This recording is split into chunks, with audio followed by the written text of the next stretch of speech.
రోజుల కిందట మే 8వ తారీఖున ఏదైతే పాక్సో కేసు ఫైల్ అయిందో, ఇక్కడ హైదరాబాద్ పోలీస్ స్టేషన్లో పాక్సో కేసు ఏదైతే ఫైల్ అయిందో బండి భగీరథ్ పైన, దానిపైన 3 రోజుల వరకు కూడా ఎటువంటి యాక్షన్ కూడా పోలీసులు తీసుకోలేదు. ఇవాళ పోలీసులు ఇచ్చిన స్టేట్మెంట్ ఏంటి అంటే 3 రోజులుగా వాళ్ళు మోదీ ఏదైతే ఇక్కడ బహిరంగ సభ చేస్తున్నారో నిన్న మే 10వ తారీఖున దాంట్లో బిజీగా ఉన్నాము అన్నది.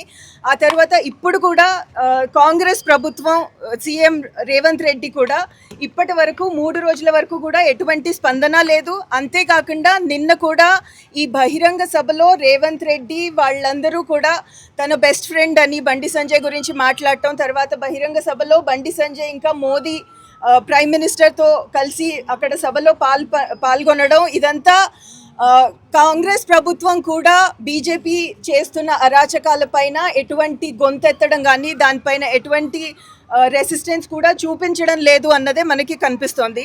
దీని గురించి ఇవాళ వచ్చిన పోలీస్ ఏదైతే స్టేట్మెంట్ ఇచ్చారో 3 రోజులుగా వాళ్ళు బిజీగా ఉన్నారన్నది, ఇదంతా కూడా వీళ్ళ మూకుమ్మడి ప్రయత్నం ఏదైతే ఉందో ఇదంతా కూడా తెలియజేస్తుంది. అందుకని కాంగ్రెస్ ప్రభుత్వం కూడా దీన్ని సీరియస్గా తీసుకోవట్లేదు.